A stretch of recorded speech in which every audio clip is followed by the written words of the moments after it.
Bismillahirrahmanirrahim. Assalamu alaikum. Model textbook of English based on National Curriculum of Pakistan 2022 to 2023 for grade 9. Cantor Publisher, Lahore, Pakistan. Today we discuss the chapter number 5 exercise. आज हम 5th chapter की exercise solve करने जा रहे हैं. Chapter number है 5 empowered women. Answer the following questions. 10 सवालों के जवाब दें. क्वेश्चन नंबर 1 है How does empowering women contribute to the overall growth of nation? ख़वातीन को बाख्तियार बनाना मुल्क की मजमूई तरक्की में किस तरह से किरदार अदा करता है. Empowering women leads to increased work force. इफरादी क़ुव्वत में इजाफा करता है. ख़वातीन को बाख्तियार बनाना. पार्टिसिपेशन. Better economic outcomes. बेहतर मुआशी नताइज इससे हासिल होते हैं. And strong communities ultimately boosting a nation growth. एक मजबूत मुआशरा वजूद में आता है जो कि अल्टीमेटली बूस्ट करता है, बढ़ाता है, मेयार ज़िंदगी को अप करता है. A nation's growth and development किसी भी कौम की तरक्की को फ़रोग देता है. Question number 2. क्वेश्चन है provide an example of a societal change. समाजी तब्दीली की हमने एक मिसाल देनी है. Brought about by female entrepreneurs. Female entrepreneurs have pioneered initiatives like sustainable fashion, promoting ethical production, अखलाकी पैदावार and consumption practices, driving societal change towards more eco-friendly and socially responsible business model. यानी कि ज़्यादा माहौल दोस्त और ज़िम्मेदार कारोबार मॉडल्स की तरफ गामज़न करता है. ख़वातीन को बाइख्तियार बनाना यानी कि बहुत ज़्यादा माहौल इससे चेंज होता है और तरक्की के मौक़ा ज़्यादा से ज़्यादा मिलते हैं. कोई भी कौम जहाँ पर ख़वातीन बाइख्तियार होती हैं वो मुआशरे दूसरे मुआशरों की निस्बत ज़्यादा तरक्की करते हैं. क्वेश्चन नंबर 3 है एवेल्यूट करें द इफ़ेक्टिवनेस ऑफ द असरात को. Gender equality programme. Gender equality programme होता है कि मर्द और औरत को एक ही नज़र से देखना, मुसावी मौक़ा फ़राहम करना. GEP in empowering home based women workers. HBWWs based on Rahima story. Rahima की स्टोरी पर बेस्ड करते हुए हमने GEP और HBWWs को एवेल्यूट करना है, इसके असरात को. इसका आंसर है रहीमा स्टोरी. रहीमा की जो कहानी है शोकेसेस द इफेक्टिवनेस, तासुर को जाहिर करती है of the gender equality programme. GEP in empowering home based women workers HBWWs by providing training. वो क्या करते थे GEP और HBWWs उनको ट्रेनिंग दिया करते थे. Resources and support network leading to increased economic opportunities. उनकी वजह से उनकी जो मुआशी अपॉर्चुनिटीज़ थी वो ज़्यादा हुई. And empowered living standards for these improved. और इनका क्या हुआ, जो रहने का स्टाइल था, लिविंग स्टैंडर्ड्स थे जो इनके फॉर दीज वुमेन्स, इन औरतों के लिविंग स्टैंडर्ड्स भी चेंज हो गए, इम्प्रूव हो गए, उनमें तब्दीली आ गई. क्वेश्चन नंबर 4 है समराइज. हमने खुलासा बताना है खतीजाज initial financial struggles and how to beach initiative help her. इब्तदा में उसको कौन सी फाइनेंशियल स्ट्रगल्स करनी पड़ी और जो बीच की टीम थी इब्तदा में उसने क्या हेल्प की खतीजा की. इसका आंसर है खतीजाज इनिशियल फेस्ड फाइनेंशियल स्ट्रगल्स. इब्तदा में उसने क्या किया कि फाइनेंशियल स्ट्रगल जो थी, पैसे की कमी थी उसको, due to lack of access to credit and market opportunities. पैसा भी कम था और मार्केट जो अपॉर्चुनिटीज़ थी, मार्केट के जो मौक़ा थे वो भी उसके बारे में भी इल्म नहीं था. The beach initiative provide her with micro loans, यानी कि उन्होंने छोटे छोटे कर्जे दिए, एंड ट्रेनिंग और तरबियत दी enabling her to start। इससे क्या हुआ, वो इस काबिल हुई, अनेबल हुई ऑन बिजनेस, अपना कारोबार स्टार्ट करने में, लीडिंग टू इंक्रीज्ड, जिसकी वजह से क्या हुई, उसकी बढ़ गई इनकम, आमदनी, एंड फाइनेंशियल स्टेबिलिटी, और माली इस्तेहकाम आया। क्वेश्चन नंबर 5, पाँचवा सवाल है, what are the words and phrases, वो अल्फाज और जुमले हमने बताने हैं यूज्ड इन द टेक्स्ट, जो मतन में इस्तेमाल हुए हैं, टू डिस्क्राइब, बयान करने के लिए, वुमेन्स लाइफ स्ट्रगल, औरतों की ज़िंदगी की स्ट्रगल बताने के लिए जो अल्फाज और जुमले इस्तेमाल हुए हैं वो हमने बताने हैं।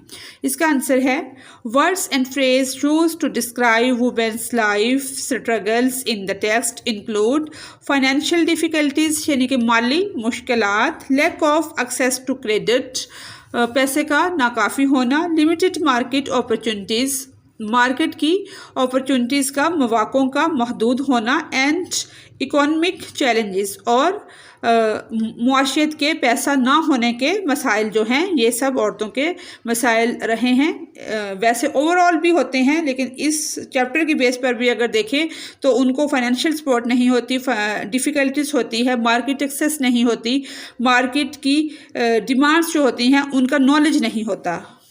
क्वेश्चन नंबर 6, राइट, लिखें about the long term impact, जो देर तक चलने वाले असरात होते हैं, of women's entrepreneurship on the overall growth of nation, कि किसी कौम की ज़िंदगी पर कौन से लॉन्ग टर्म इम्पैक्ट पड़ते हैं औरतों के बाख्तियार होने में, कारोबार करने में, using evidence from the text, मतन से हमने इसका सबूत भी देना है। इसका आंसर है वुमेन एंटरप्रेन्योर्स कंट्रीब्यूट, जो औरतें हैं, कारोबारी ख़वातीन हैं, बाख्तियार ख़वातीन हैं, कंट्रीब्यूट वो पेश करती हैं to the long term growth of a nation by fostering innovation, creating jobs and driving economic diversification, as evidenced by success stories like Rahima and Khatija, whose initiatives, यानी कि ख़वातीन कारोबारी अफराद शिद्दत को फ़रोग़ देकर, मुलाज़मतें पैदा करके और मुआशी तनों को कम करके एक कौम पर तवील मुद्दती तरक्की में हिस्सा डाल सकती हैं, जैसा कि हमें रहीमा और खतीजा की स्टोरीज से ये सबक मिलता है, जिनकी पहल जो है leads to improved living standards, यानी कि बेहतर म्यार ज़िंदगी की तरफ लेकर जाना, एंड स्ट्रॉन्गर कम्युनिटीज़। नेक्स्ट है analytical question, analyse the text, हमने मतन का तजिया करना है, and give the main idea of the lesson, और जो मरकज़ी ख्याल है सबक का वो हमने पेश करना है।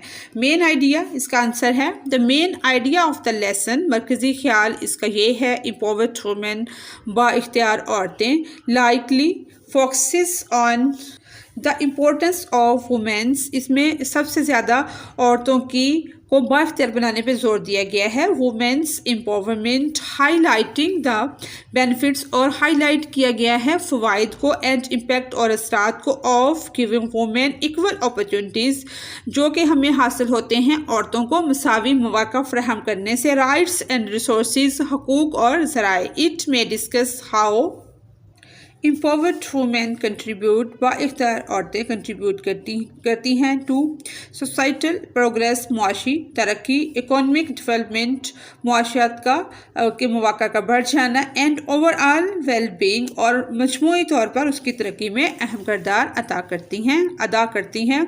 टॉक अबाउट द टेक्स्ट, मतन के मुतल्लिक बात करें,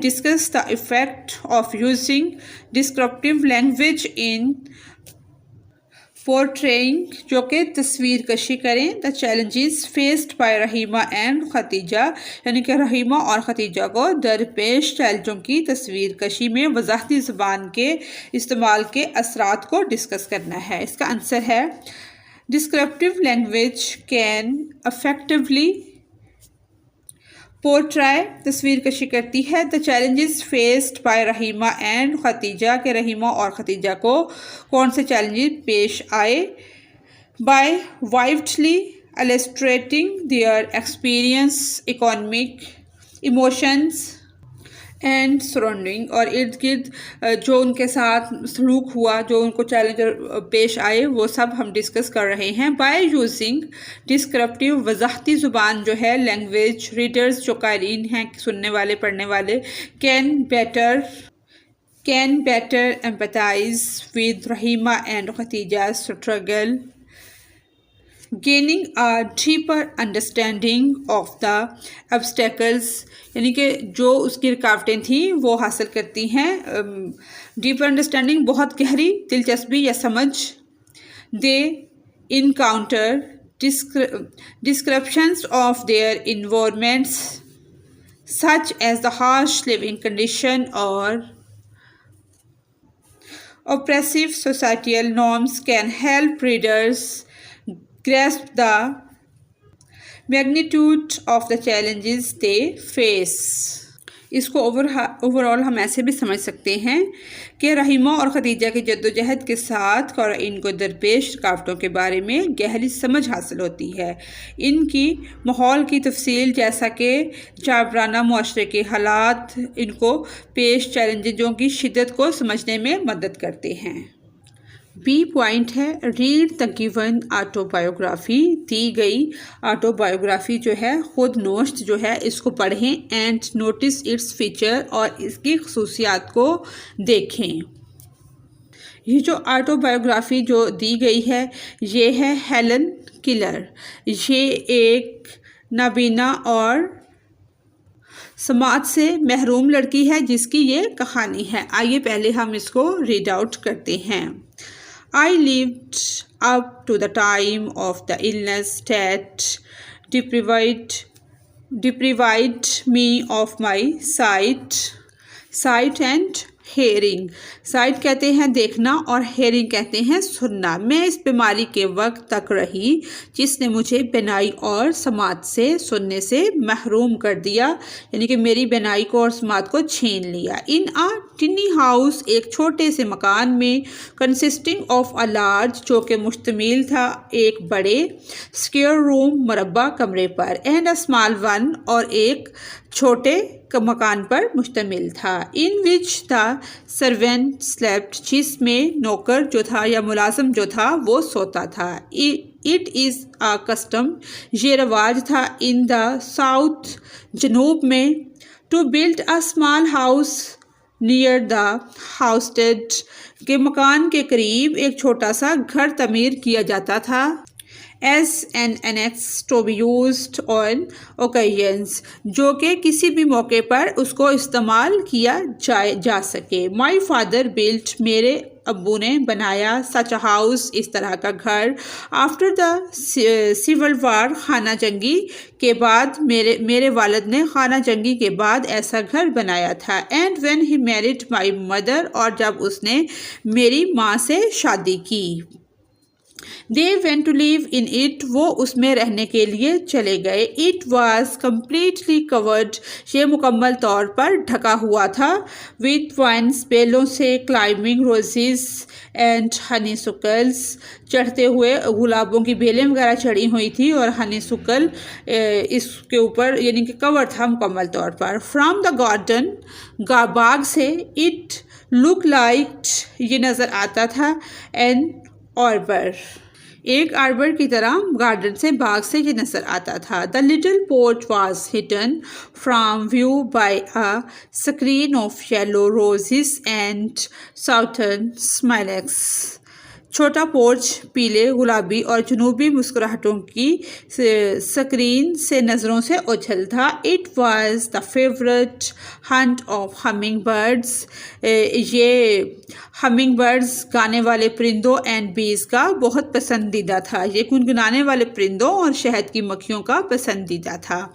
the Keller homestead where the family lived, Keller homestead जहाँ ये ख़ानदान रहता था, ये फैमिली रहती थी, was a few step from our little rose bowers, हमारे छोटे से गुलाब से चंद कदम के फासले पर था। इट वाज कॉल्ड एवरग्रीन, इसको एवरग्रीन कहा जाता था, because the house and the surrounding, घर और इसके इर्द गिर्द, ट्रीज एंड दरख्त एंड फेंसेस, और जो बाड़ थी were covered with beautiful English एवे।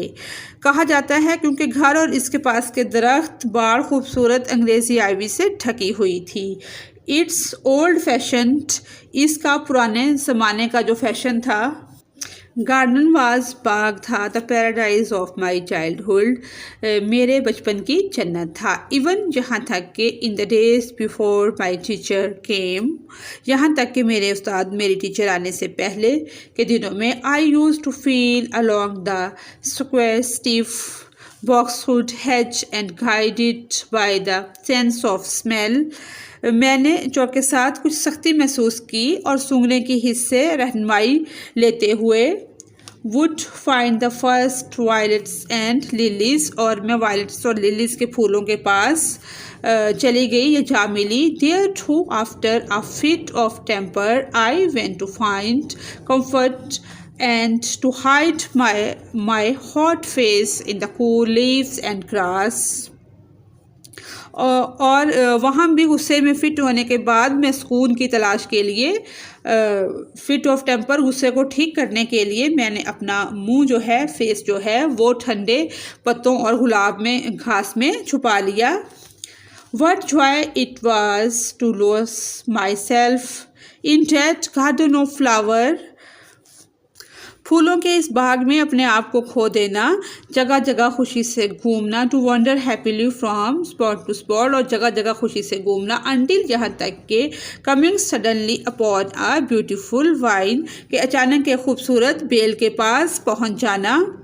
Bell पर आकर, अचानक एक खूबसूरत बेल पर आकर आई रिकॉग्नाइज्ड, मैंने पहचाना। इट बाय इट्स लीव, उसके पत्तों से, एंड ब्लूम्स, और उसके फूलों से, and knew it was the wine which covered the stubble down summer house at the further and of the garden, यानी कि बाग के आखिरी सिरे उसने, मैंने यानी कि पत्तों और फूलों से इसको पहचाना कि ये वही बेल है जिसने इस हाउस को ढांप रखा है। और बाग के जो आखिरी सिरे से समर हाउस के आखिरी सिरे तक, एंड ऑफ द गार्डन, बाग के आखिरी सिरे पर समर हाउस। हेयर, यहाँ, also be, where trailing clematis drooping jasmines and some rare sweet flowers called butterfly lilies become their fragile petals resemble butterflies' wings। यहाँ भी पीछे चलते हुए क्लाइमेट्स झुके हुए जैसा कि कुछ मीठे फूल थे जिन्हें तितली मिली जुली लिली कहते हैं, क्योंकि इनकी नाजुक पंखड़ियाँ तितलियों के परों से मिलती हैं। बट द रोजेस, लेकिन वो गुलाब, वो फूल, दे वर लवलीस्ट ऑफ ऑल, वो सबसे प्यारे थे, सबसे खूबसूरत थे। Never have I found in the green house, मैंने इस तरह का ग्रीन हाउस नहीं देखा। ऑफ द नॉर्थ, शमाल में, such hot satisfying roses as the climbing rose, जिसके ऊपर इस तरह के मुतमिन करने वाले फूल और फूलों की बेलें ऊपर चढ़ी हुई हों। ऑफ माई साउथर्न, जनूब में इस तरह का होम यानी कि मैंने नहीं देखा। They used to hang a long festoon from our porch, इसने हमारे पोर्च को ढक दिया। Filling the whole air with their fragrance, और तमाम जो माहौल था, हवा थी पोर्च की, वो क्या हो गई, खुशबू से भर गई। अनटेंट बाय एनी अर्थी स्मेल, किसी भी मट्टी की खुशबू से, अर्थी स्मेल होता है मट्टी की खुशबू, जब मट्टी में पानी गिरता है तो एक बुनी बुनी सी खुशबू आती है, उसको कहते हैं अर्थी स्मेल। अर्थी स्मेल से बेनियाज। And in the early morning, और सुबह सवेरे जल्दी। वॉश्ड इन द ड्यू, शबनम में धोए गए। दे फेल्ट सो सॉफ्ट, जो कि बहुत नरम महसूस होते थे। सो प्योर, और बहुत ज़्यादा पकीज़ा लगते थे। I could not help wondering if they did not resemble the asphodels of God's garden, मैं मदद नहीं कर सकती ये फ़र्क करने में कि अगर वो मुशाबत नहीं रखते एस्पेडल्स गॉड्स गार्डन, अल्लाह के बाग में। The beginning of my life, मेरी ज़िंदगी की इब्तदा। was simple, सादा थी, and much like every other little life, जैसे किसी आम इंसान की ज़िंदगी की इब्तिदा होती है, ऐसे ही मेरी ज़िंदगी की इब्तिदा भी सादा थी, यानी कि मेरी ज़िंदगी का आगाज़ सादा और एक हर आम इंसान की तरह था। आई केम, मैं आई सॉ, मैंने देखा, आई कॉन्क्वेट, मैंने फतह किया, as the first baby in the family always does, पहले बच्चे की तरह जो फर्स्ट बेबी होता है ख़ानदान में हमेशा करता है। There was the usual amount of discussion as to the name for me, ये आम डिस्कशन थी, मामूली सी डिस्कशन थी, बहस थी ख़ानदान में जैसे पहले बच्चे पर होती है नाम वगैरह रखने के मामले में। The first baby in the family, पहला बच्चा जो ख़ानदान में होता है, was not to be lightly named, everyone was empathetic, हर कोई ज़ोर दे रहा था about that, इस पर हर कोई ज़ोर दे रहा था कि इसका जो नाम है वो हल्के तौर पर ना लिया जाए, जैसे हल्के से नाम नहीं लिया जाना था, सब इस पर ज़ोर दे रहे थे कि ख़ानदान का जो पहला बच्चा है जिस तरह से आम अमूमन घरों में होता है। My father suggest the name, मेरे वालिद ने जो नाम तजवीज़ किया, ऑफ मिल्ड्रेड कैम्बल, मेरे वालिद ने जो नाम तजवीज़ किया वो था Mildred Campbell, an ancestor home, the highly esteemed, and he declined to take my further part in the discussion. और मेरे वालिद ने जो नाम तजवीज़ किया इसको बहुत इज़्ज़त दी जाती थी पुराने वक्तों पे। एंड द डिक्लाइन, और मैंने इनकार नहीं किया कि वो फर्दर वो डिस्कशन का मेरी डिस्कशन का, मेरी बातचीत का हिस्सा बने। My mother solve the problem, मेरी माँ ने मसले का हल पेश किया, by giving is as her wish, उसने अपनी ख्वाहिश के मुताबिक नाम बताकर मसले का हल किया। That I should be called after her mother whose maiden name was Helen Everett, यानी कि उसने कहा कि इसको मेरे ही नाम से पुकारा जाए, हेलन एवर्ट का नाम उन्होंने तजवीज़ किया। But in the excitement of carrying me, लेकिन मुझे चर्च ले जाने की खुशी में क्या हुआ, my father lost the name on the way, मेरे अब्बू रास्ते में ही वो नाम भूल गए।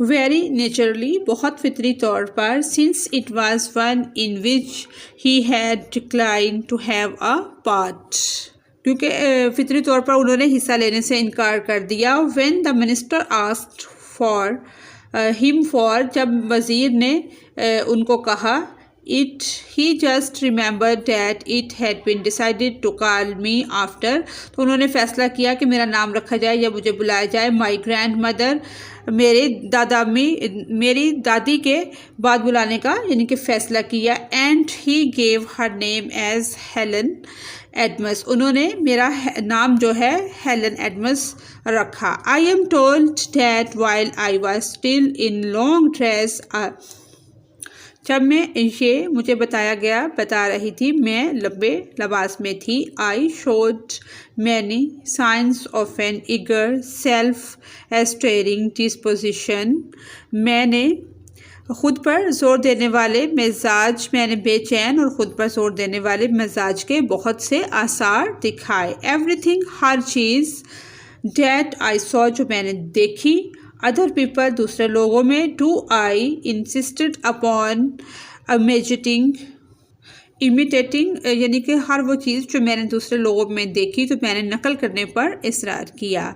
Eight 6 months I could pipe out how do you, 6 महीने में आप कैसे हो निकाल सकता था। एंड वन डे, और एक दिन, आई अट्रैक्टेड एवरीवन, मैंने हर किसी को मतवज्जो कर ली, अटेंशन तवज्जो, बाय सेइंग, ये कहकर, टी टी टी, चाय चाय चाय, क्वाइट प्लेनली, यानी कि ये लफ्ज़ बोलकर मैंने सबकी तवज्जो अपनी तरफ कर ली। इवन आफ्टर माई इलनेस, यहाँ तक कि मेरी बीमारी के बाद। I remembered one of the word, मुझे एक लफ्ज़ याद है। I had learn in these early months, जो मैंने इब्तदाई महीनों में सीखा। It was the word water, ये लफ्ज़ है पानी। And I continue to make some sounds, और मैंने जारी रखा कुछ आवाज़ें निकालना। For that word word after all other speech was lost, जबकि मैं दूसरी चीज़ों को, दूसरे लफ्ज़ों को, स्पीच को, बातों को खो चुकी थी. I kept making the sound वह only when I learned to spell the word. मैंने वर्ड वाह बनाना बंद कर दिया जब मैंने सीखा. They tell me, वो मुझे बताते हैं, I walked the day, कि मैं चली.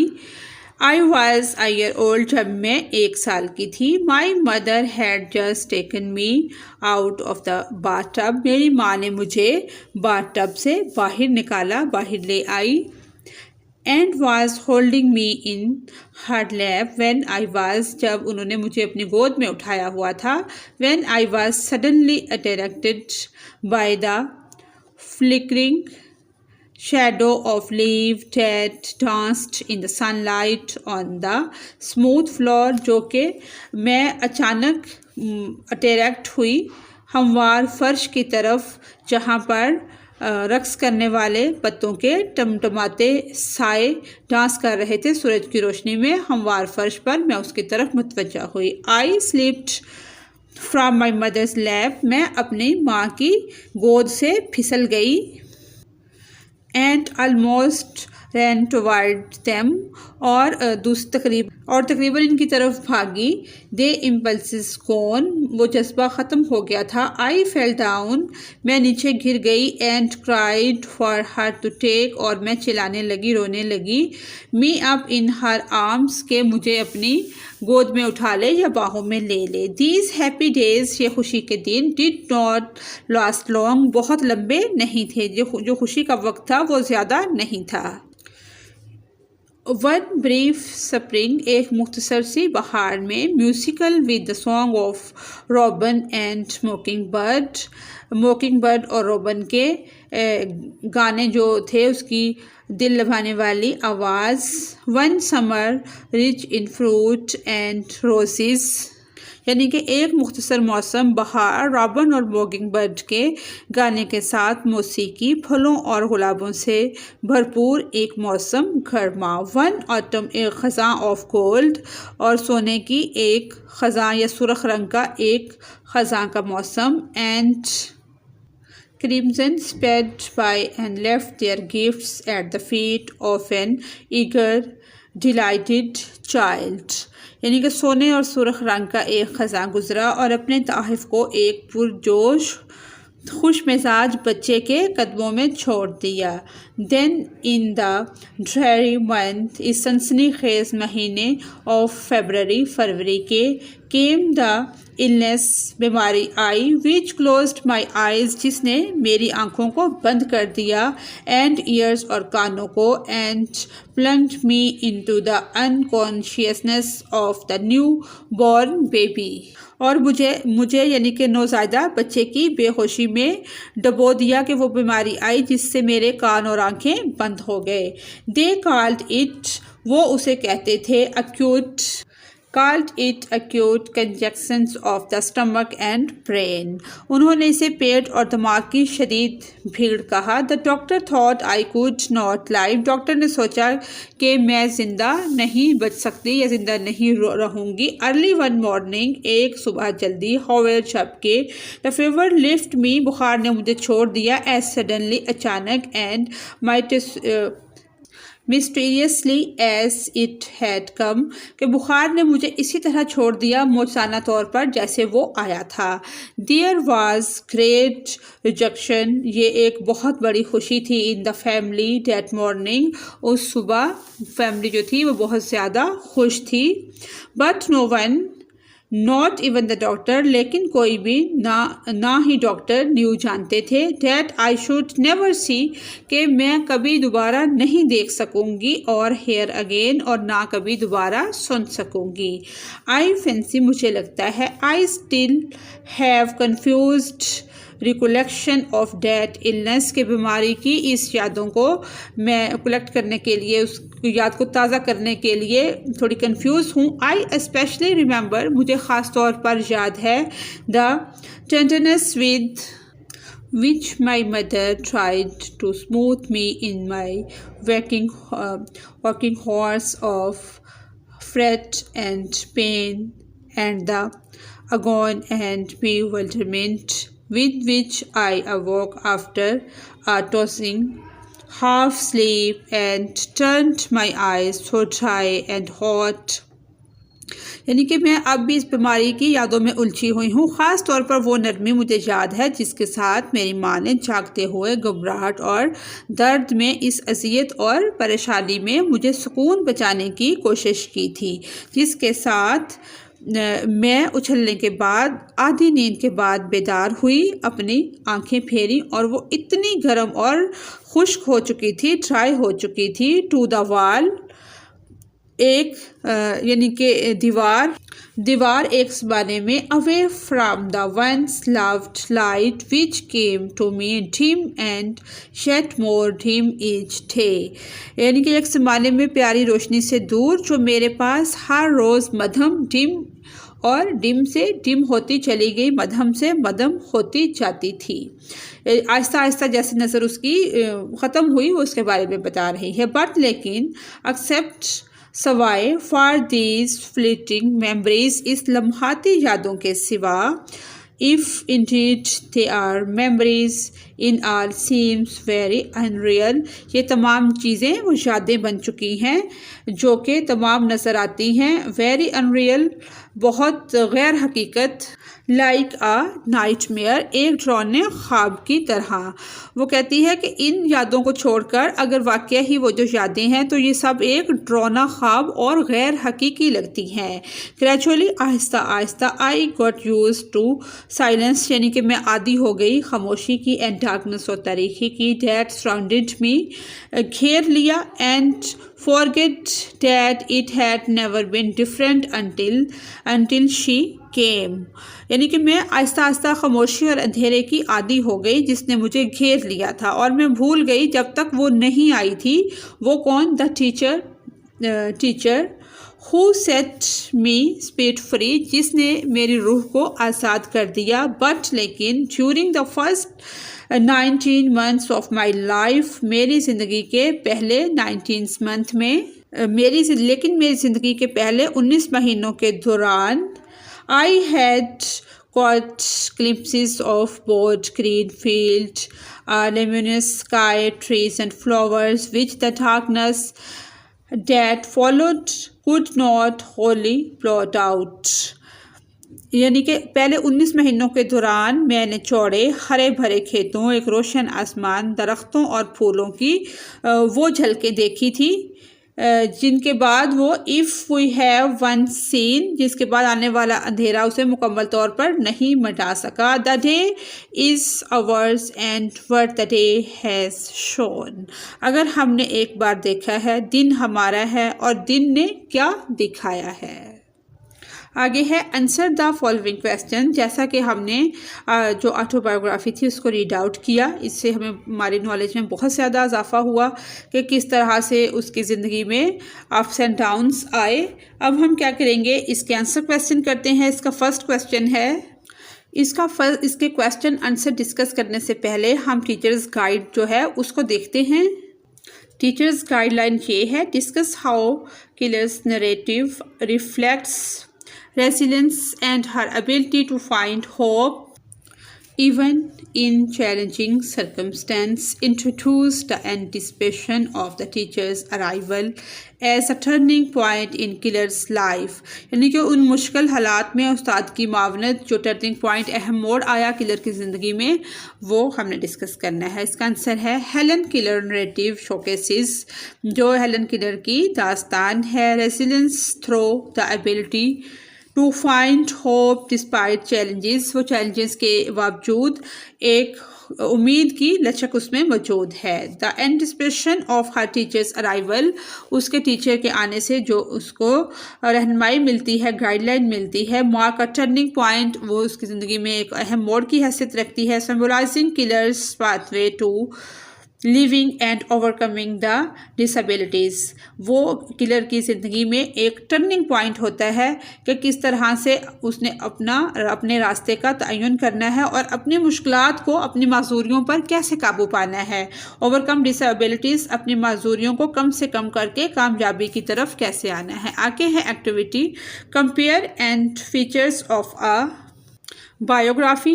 ये सवाने हयात जो हम लिखते हैं उसके कौन सी खसूसियात जो फीचर्स होते हैं एंड एन ऑटोबायोग्राफी, और जो खुद नोश्त होती है उसके। Using the provided Venn diagram try it in your notebook. इसके हमने फीचर ये हैं, feature of biography written by someone else, ये किसी और का लिखा हुआ होता है। बायोग्राफी जो है depict the life of another person, ये दूसरे की ज़िंदगी की मसलन कहानी होती है, इन्हिसार दूसरे पर होता है। ऑफर्स ऑन आउटसाइडर्स प्रोस्पेक्टिव, बैरूनी शख्स का नुक्ता नज़र इसमें बयान किया जाता है। May include research and interviews, हो सकता है इसमें वो रिसर्च और इंटरव्यूज़ को भी शामिल करे। और फीचर ऑफ ऑटोबायोग्राफी, खुद नोश्त जो होती है उसके क्या खसूसियात होती हैं, उसकी खसूसियात ये हैं written by the subject themselves, खुद मजमून के ज़रिए लिखा गया होता है। डिपेक्ट, अक्कासी करता है the life of the author, मुसन्निफ की ज़िंदगी की अक्कासी करता है। Offer a first hand perspective, यानी कि फ़र्स्ट हैंड प्रोस्पेक्टिव तनाजुर पेश करता है। रिफ्लेक्ट, अक्कासी करता है द आइथर्स मेमोरीज एंड एक्सपीरियंस, मुसन्निफ की यादों की और तजर्बात की। अब हम इसके आंसर क्वेश्चन की तरफ आते हैं। पहला क्वेश्चन है research the life of Helen killer focusing on her struggles with illness, कि हमने रिसर्च करनी है कि जो हेलन किलर की लाइफ है वो किस पे फोकस करती है, स्ट्रगल पे, किसके बावजूद, illness and her journey in learning language, और ज़ुबानों के सीखने में, बीमारी के बावजूद उसका फोकस यानी कि कुछ ना कुछ सीखने पर होता है। इसका आंसर है हेलन किलर। हेलन किलर जो है बॉर्न इन, पैदा हुई 1880 में पैदा हुई। बिकम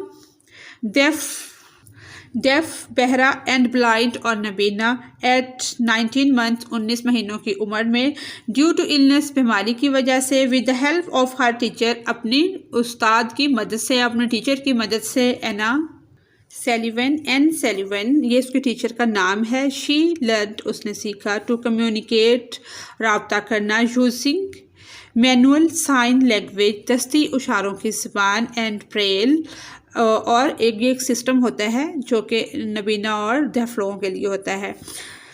इवेंचुअली, आखिरकार, मास्टरिंग सर्विल लैंग्वेज, उसने बहुत सारी यानी कि मुख्तलिफ ज़बानें सीखी, इंक्लूडिंग, जिनमें शामिल है इंग्लिश, फ्रेंच, फ्रांसीसी, जर्मनी एंड लैटिन और लातीनी।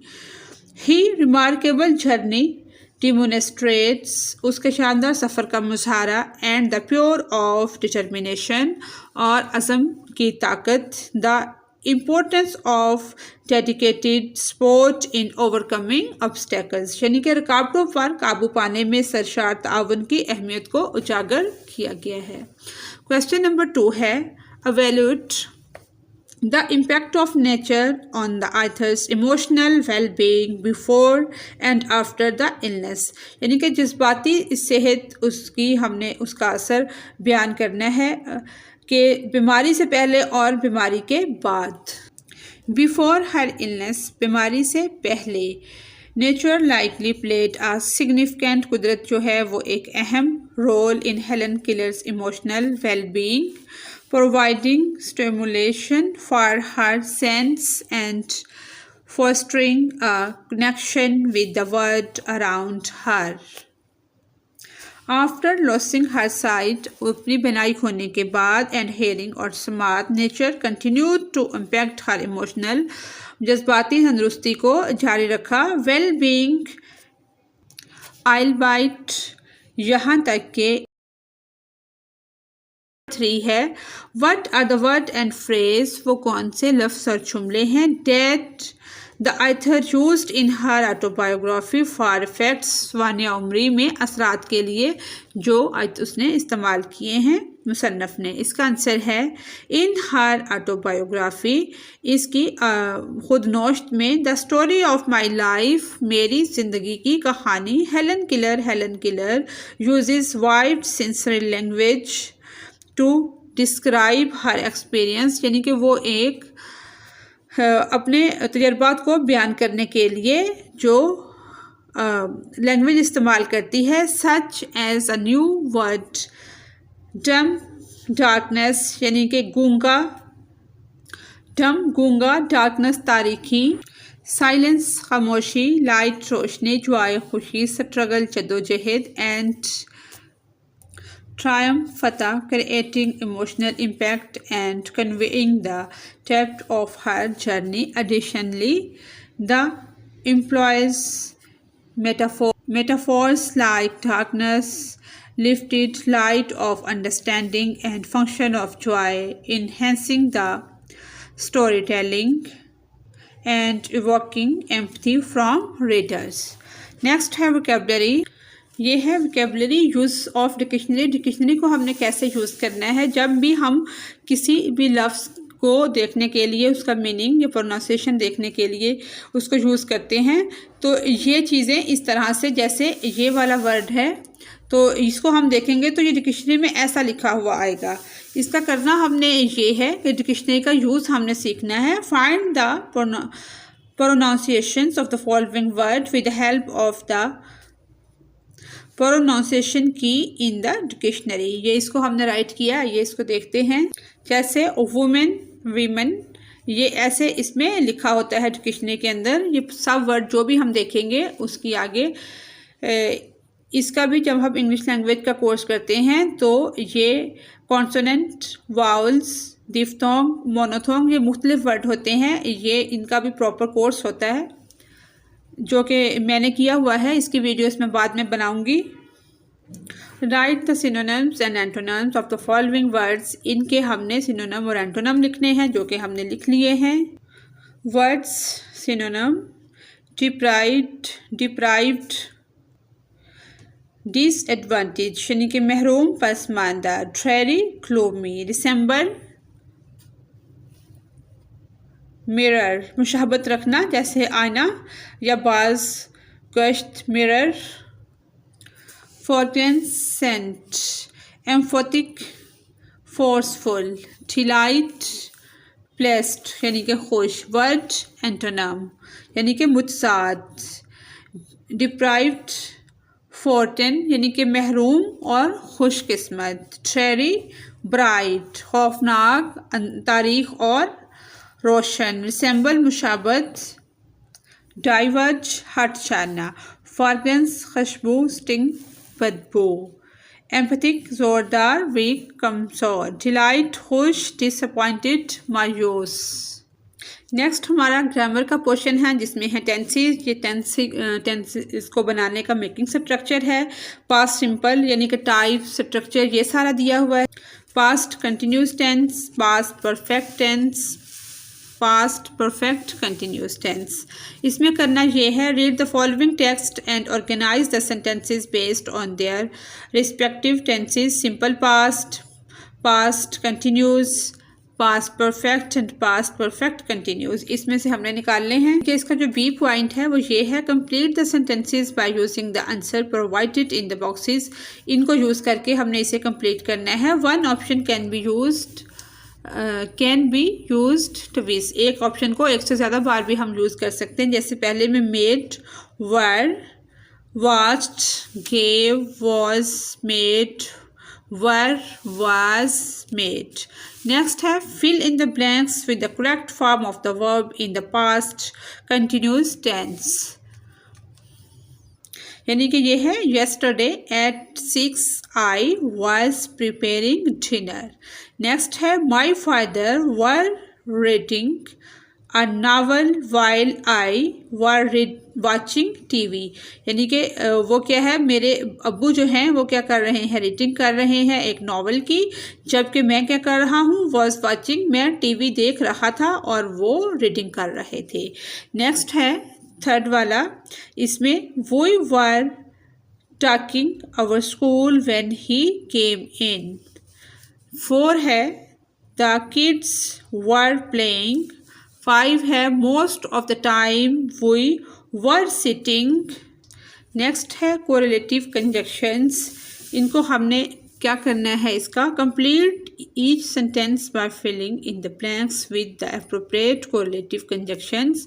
जैसे इसमें आएगा both and, either or, neither nor, both and, prefer or, to, both and for। E point है use the following correlative conjunction in your sentences in your notebook।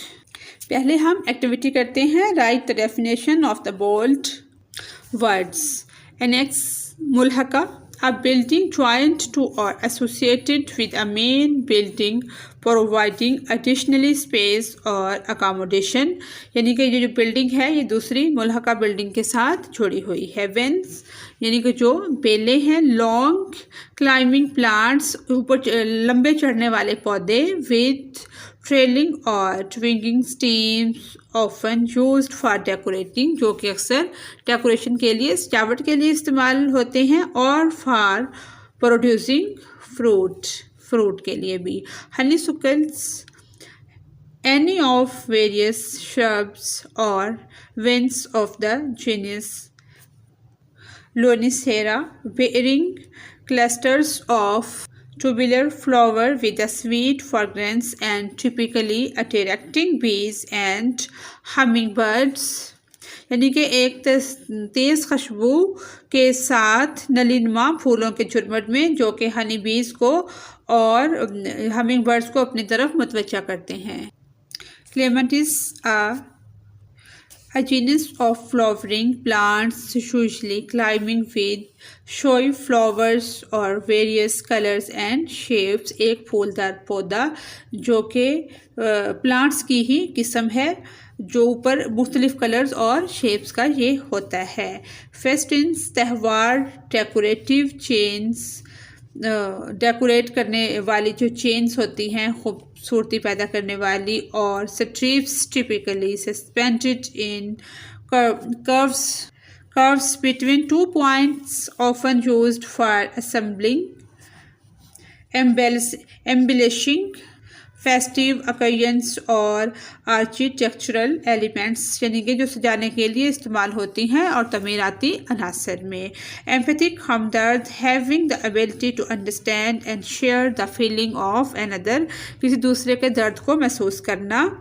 Disposition, मिजाज, अ persons inherent qualities, मौसी खसूसियात of mind and character, दिमाग और किरदार की, often अक्सर, referring to their natural tendencies, फितरी रुझानात और इंक्लिनेशंस, यानी कि इंक्लिनेशंस होता है की तरफ माइल होना। इम्पल्सिस, तसलसल, a sudden, strong and unreflective urge or desire to act, अचानक मजबूत और गैर आकाश या अमल करने की ख्वाहिश। ट्रेरी, फीका, dull, bleak and depressing, often referring to weather, refer करता है मौसम को, or a situation lacking in interest of excitement, तारीख और उदास अक्सर मौसम की अक्सी करता है जिसमें क्या होती है कि दिलचस्पी की कमी होती है और एक्साइटमेंट उसमें नहीं होती। कंजेस्शन, भीड़, अ कंडीशन ऑफ ओवरक्राउडिंग, एक ऐसी हालत, ओवरक्राउडिंग बहुत ज़्यादा भीड़ होना, और क्राउडेडनेस ऑफन रेफरिंग टू ट्रैफिक, जो कि अक्सर रेफर करती है ट्रैफिक को, क्राउड्स इसको हजूम को, और ब्लॉकेजेस रुकावटों को, causing difficulty in movement to flow, जो नफलो हरकत या बहाव में दुश्वारी पेश होती है उसको रेफर करती है। bewilderment, घबराहट, a state of confusion or perplexity, often due to being surprised placed और अनएबल टू अंडरस्टैंड समथिंग, यानी कि इस तरह की उलझन का शिकार हो जाना कि किसी भी चीज़ को समझने से कासर होना। आगे हैं वर्ड सेंटेंस, ये इसी उसके जो हमने रीडिंग की है उसी में से हैं।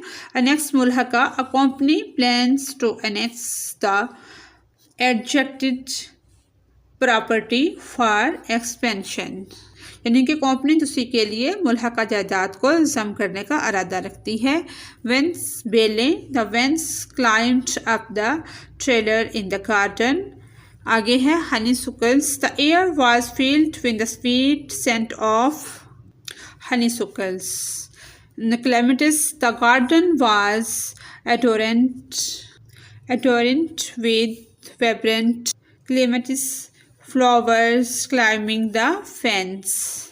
Next है फेस्टन त्यौहार, the wedding venue was decorated with festoons of colorful flower, जो शादी का त्यौहार था वो कलरफुल फ्लावर एंड रिबन के साथ डेकोरेटेड था। एम्पैथेटिक हमदर्द, she offered an empathetic ear to her friend who was going through a tough time, उसने हमदर्दी की जब उसके दोस्त के ऊपर मुश्किल वक्त आया। डिस्पोजिशन मिजाज, his calm disposition helped diffuse the tense situation, पुरसकून मिजाज ने कुशीदा सूरत हाल को हल किया।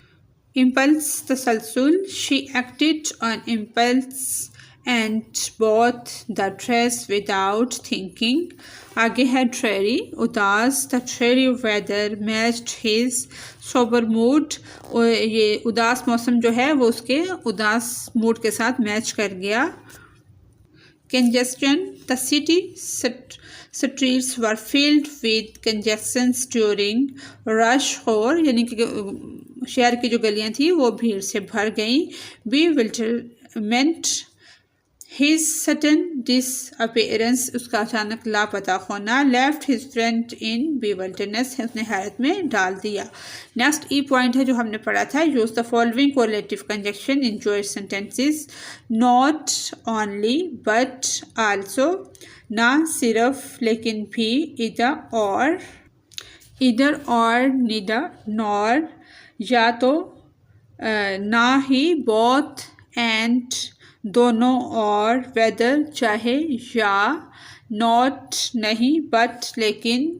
Not only did she excel in academic but she also demonstrated exceptional leadership skill, गैर मामूली, उसने इल्मी अमूर में महारत हासिल करके गैर मामूली कायदाना सलाहियतों का मुजाहरा किया।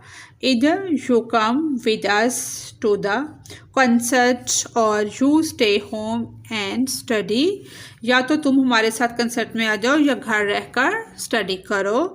Neither the blue shirt nor the red one suited her complexion, जो ब्लू शर्ट है वो उसके कॉम्प्लेक्शन के मुताबिक नहीं। Both the cat and the dog, both दोनों, कैट भी एंड द डॉग और कुत्ता भी, enjoy playing in the garden. Whether चाहे, वी गो बाय कार, चाहे तो हम कार पे चले जाएं, और या by train, depend on the weather, ये हमारी अपनी ख्वाहिश पर मुनहसर है कि हम कार में जाएं या ट्रेन में।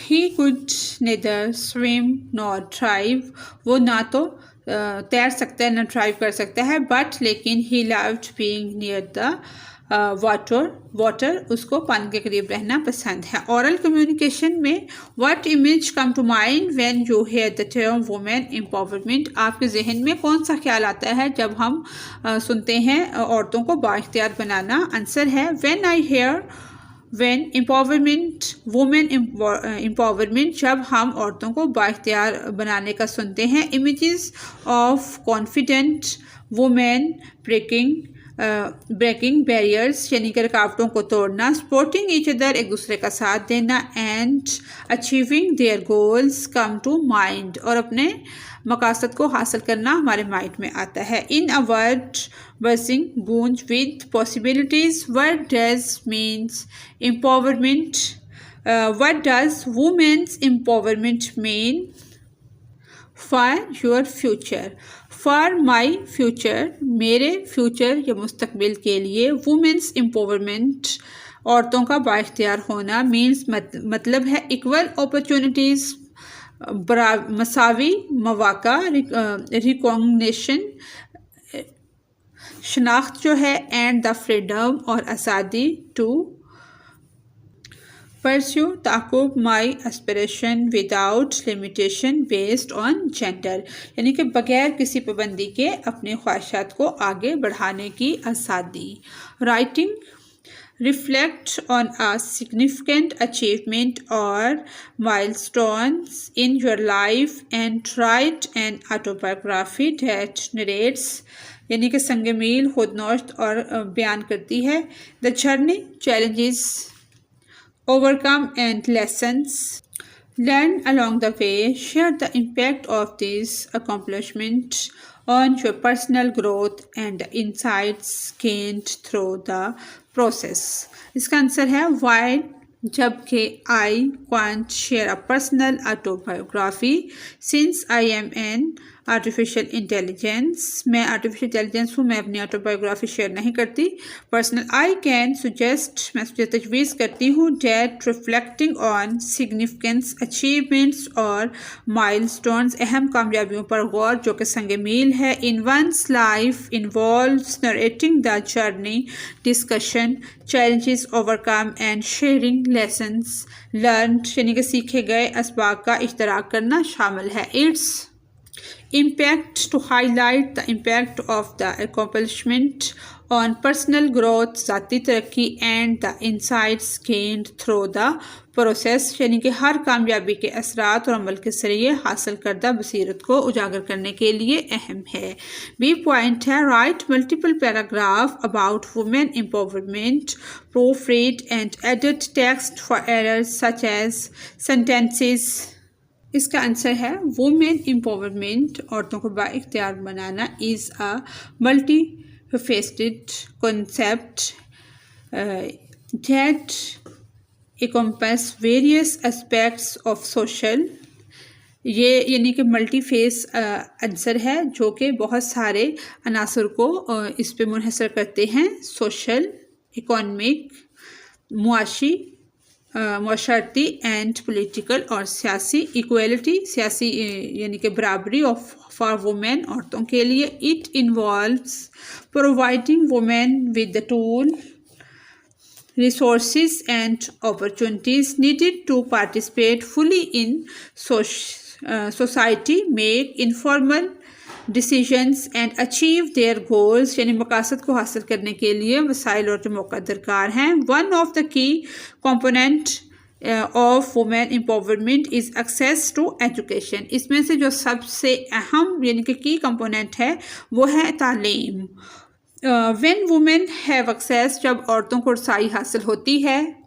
To equality education, म्यारी तलीम, मसावी तलीम, they are better equipped to pursue their aspirations, contribute to their communities and challenge gender norms, सनफी नामों में और दकियानूसी तस्वुरात को वो पीछे छोड़ देती हैं। and stereotypes, education also empowers, तालीम जो है वो ख़वातीन को बाख्तियार बनाती है। empowers women to become financially, माशी तौर पर independent, which can lead to great autonomy, ज़्यादा खुद मुख्तियारी और कंट्रोल का बाइस बनती है। And control over their lives. Overall women empowerment is essential, यानी कि औरतों का मुकम्मल तौर पर बाख्तियार होना ज़रूरी है। For creating a more justice, ज़्यादा मुनस्फाना, इक्वेटेबल, मसावी एंड इंक्लूसिव और जामिया सोसाइटी, मुआशरे का के अमल में आना। इसके लिए ज़रूरी है कि औरतों को ज़्यादा से ज़्यादा तालीम के, एजुकेशन के मौक़ा फ़राहम किए जाएँ। Society where are individuals regardless of gender, यानी कि इस चीज़ को हम कभी भी उसमें ना लाएं कि हम औरत हैं या मर्द हैं। Regardless of gender, male female होने के फ़र्क को बाला ताक रखते हुए। Have the opportunity to thrive, तरक्की की मंजिल तय करना and reach their full potential, और अपने जज्बे का ज़्यादा से ज़्यादा इस्तेमाल करना। नेक्स्ट है project research the historical and contemporary challenges faced by women in various societies. इसमें हमने आंसर लिखा है historically women have faced challenges such as limited access of education, यानी कि औरतें जो चैलेंज पेश करती हैं वो क्या है, महदूद रसाई होना तालीम तक, realistic legal rights and societal expectations of domestic rules, यानी कि असली चैलेंजों में से सनफी बुनियाद पर तशद्दुद और उजरत में फ़र्क शामिल है। Contemporary challenges includes gender based violence, veg gap and under representation in leadership position, और क़यादत के ओहदों में कम नुमाइंदगी शामिल है। क्रिएट एन अवेयरनेस कैंपेन, हमने एक कैंपेन चलानी है जिसमें अवेयरनेस देनी है with in the school to educate peers about women's rights, gender equality, सनफी मसावत and the importance of women's empowerment, जिसमें हमने बताना है कि एक आप कैंपेन चलाएं, स्कूल के अंदर मुहिम चलाएं जिसमें बताएं कि सनफी मसावत क्या होती है, औरतों के हकूक़ क्या होते हैं और औरतों को बाइख्तियार बनाने से क्या मुराद है। आंसर है ऑर्गेनाइज वर्कशॉप। इसमें हम क्या कर सकते हैं, वर्कशॉप को मुनक्किद कर सकते हैं, panel discussion and poster campaigns highlighting women's rights, gender equality and the significance of women's empowerment. Utilize social media, हम इसमें सोशल मीडिया का इस्तेमाल कर सकते हैं उनके हकूक़ के लिए, सनफी मसावत के लिए, सिग्निफिकेंस यानी कि अहमियत के लिए कि औरतों को बाइख्तियार बनाने की क्या अहमियत है। Social media platform and school assemblies, यानी कि स्कूल की असम्बलीज़ के अंदर ये अवेयरनेस हम क्रिएट कर सकते हैं और सोशल मीडिया प्लेटफॉर्म को यूज़ कर सकते हैं टू रेज अवेयरनेस को बढ़ा सकते हैं and encourage dialogue among pairs, और जोड़ों की शक्ल में हम बातचीत करके डायलॉग करके ये चीज़ को उजागर कर सकते हैं। इसी के साथ ही हमारी आज की एक्सरसाइज कंप्लीट होती है। अगर आपको मेरी वीडियो से कोई रहनुमाई मिल रही है तो मेरी वीडियो को लाइक और मेरे चैनल को सब्सक्राइब करें। Thanks for watching us.